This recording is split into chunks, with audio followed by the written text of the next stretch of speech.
ಸ್ವಚ್ಛತೆ ಮತ್ತು ವಿದ್ಯುತ್ ದೀಪ ವ್ಯವಸ್ಥೆ ಹಾಗೂ ದಾರಿ ನಿರ್ಮಾಣ ಮಾಡುವಲ್ಲಿ ವಿಫಲವಾದ ಚಿಂತಾಮಣಿ ನಗರಸಭೆ ವಿರುದ್ಧ ಜಿಲ್ಲಾಧಿಕಾರಿಗಳಿಗೆ ಮನವಿ ಸಲ್ಲಿಸಿದ ಮಾಹಿತಿ ಹಕ್ಕು ಮತ್ತು ಸಾಮಾಜಿಕ ಕಾರ್ಯಕರ್ತರ ವೇದಿಕೆ.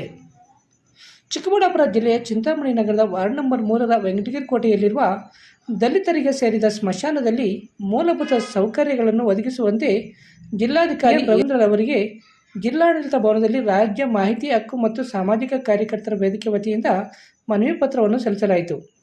ಈ ಹಿಂದೆ ಚಿಂತಾಮಣಿ ನಗರದ ನಗರಸಭೆ ಪೌರಾಯುಕ್ತರಿಗೆ ಸಲ್ಲಿಸಿದ ಮನವಿ ಪತ್ರದಿಂದ ಯಾವುದೇ ರೀತಿಯ ಸೌಲಭ್ಯ ಹಾಗೂ ಅನುಕೂಲವಾಗಿಲ್ಲವೆಂದು ದೂರಿದ್ದಾರೆ. ಈ ಸಂದರ್ಭದಲ್ಲಿ ರಾಜ್ಯ ಉಪಾಧ್ಯಕ್ಷರಾದ ನರಸಿಂಹಗೌಡ, ಜಿಲ್ಲಾ ಸಂಘಟನಾ ಕಾರ್ಯದರ್ಶಿ ಶ್ರೀನಿವಾಸ ನಾಯ್ಡು, ಗೌರಿಬಿದನೂರು ತಾಲೂಕು ಅಧ್ಯಕ್ಷ ಸುನೀಲ್ ಎಂ, ಚಿಂತಾಮಣಿ ತಾಲೂಕು ಅಧ್ಯಕ್ಷ ಮಂಜುನಾಥ್ ಮತ್ತಿತರರು ಉಪಸ್ಥಿತರಿದ್ದರು.